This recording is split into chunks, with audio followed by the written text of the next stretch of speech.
পবিত্র 12 রবিউল আউয়াল উপলক্ষে উত্তর দিনাজপুর জেলা জুড়ে ধর্মীয় ভাবগাম্ভীর্য ও উৎসাহ উদ্দীপনার মধ্য দিয়ে পালিত হলো পবিত্র ঈদে মিলাদুন্নবী।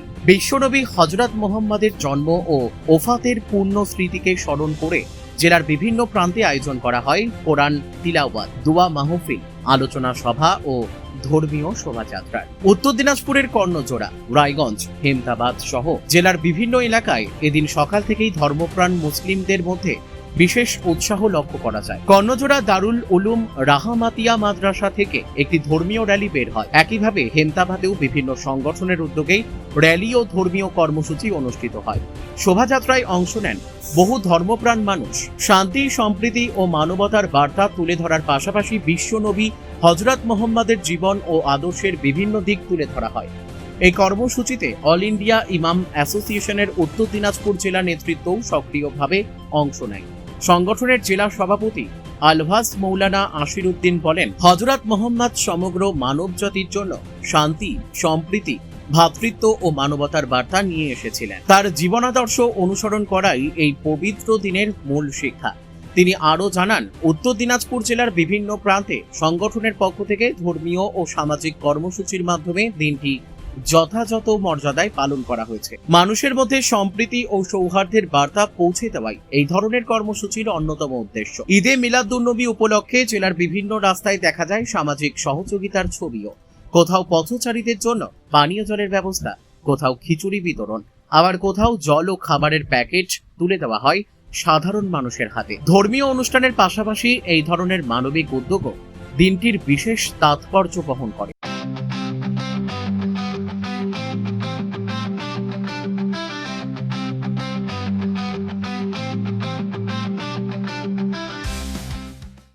আমার নাম হচ্ছে মৌলানা মোহাম্মদ আশিরউদ্দিন। আমি দায়িত্বে আছি অল ইন্ডিয়া ইমাম অ্যাসোসিয়েশনের উত্তর দিনাজপুরের জেলা প্রেসিডেন্ট। তো এটা তো আমাদের নতুন করে নয়, এটা সারা উত্তর দিনাজপুরে, যেহেতু আমি দায়িত্বে আছি উত্তর দিনাজপুরের কথাই বলছি, সারা উত্তর দিনাজপুরে প্রতিটা ব্লক থেকে, যেমন আমি এখানে বাইকটা দিচ্ছি আপনাকে হেমতাবাদে, আমার হেমতাবাদে শুধু না, সারা উত্তর দিনাজপুরে এরকম আমাদের নবীজির জন্মদিবস পালন হচ্ছে। এবং এই নবীজির যতদিন ইসলাম বেঁচে থাকবে ততদিন এই ধরনের আমাদের নবীর জন্মদিবস আমরা পালন করব।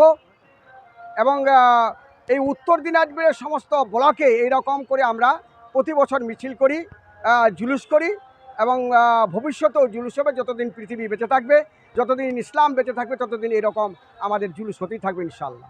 আমাদের সারাদিন ব্যাপী আজকে অনুষ্ঠান আছে, যে আমাদের নবী করিম সাল্লাল্লাহু আলাইহি সাল্লাম যে আজকে পৃথিবীর বুকে আজকে দিনে এসেছিলেন, এই দিনটাকে আমরা আনন্দ করছি। এবং এই দিনে আমাদের রাস্তায় শরবত কেউ আনন্দ করে খাওয়াচ্ছেন, কেউ খিচুড়ি খাওয়াচ্ছেন, কেউ হয়তো খাসির মাংস রান্না করে মানুষকে ভাত খাওয়াচ্ছেন। বিভিন্ন রকমের দিক থেকে আমাদেরকে মানুষ আহ্বান করছেন এবং আনন্দ, নবীজি আসার জন্য আনন্দ হয়েছে। না, নূতন সরকার আসার পরে প্রথম আজকে আমরা এবছর জুলুসটা পেলাম, নবীজির জন্মদিবস পেলাম। তবে সরকার যেহেতু আমাদের কোথাও বাধা দেয়নি, নচেত সরকারের বিরুদ্ধে আমাদের বলাটা উচিত নয়। সরকার যেগুলো আইনের কাজ তিনি করছেন, আইনের ঊর্ধ্বে কেউ নয়। আমরা শান্তি শৃঙ্খলাভাবে আমরা জুলুসটা করছি এবং প্রশাসন আমাদের পাশে আছে। সারা উত্তর দিনাজপুর প্রতিটা থানায় আইসিগুলো যে আছেন, উত্তর দিনাজপুরে এসপি সাহেব আছেন, সবাই আমাদেরকে সহযোগিতা করছেন।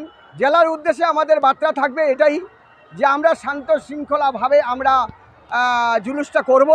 এবং দ্বিতীয়ত, আগামীতে আমাদের মুসলিম ভাইদের কাছে আমার আবেদন থাকবে যে কোথাও যেন অপ্রকৃত ঘটনা, দুর্ঘটনা যেন না ঘটে।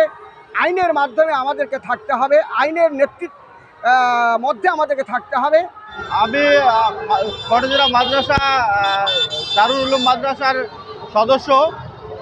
আমি এই নবীজির জন্মদিন উপলক্ষে আমরা সবাই মিলে শান্তির বার্তা নিয়ে আমরা প্রচার করছি, যাতে পৃথিবী শান্তি থাকে। আমাদের এটা র্যালির পারমিশন করা আছে গোগ্রাম থেকে শিলিগুড়ি মোড় হতে সোনাবাড়ি, গোবিন্দপুর, বামুয়া, বীজগ্রাম হয়ে আমাদের মাদ্রাসা। মোটামুটি 5000। নাম মোহাম্মদ নিজামুদ্দিন। আমি কর্ণধারার ইমাম সাহেব। আজকে বিশ্বনবীর জন্মদিবস পালন আমরা সবাই মিলে পালন করছি, জুলুস বার করেছি। ঈদ মিলাদুন নবীর জুলুস। উত্তর দিনাজপুর থেকে রামকৃষ্ণ দাসের রিপোর্ট, কুলিক নিউজ।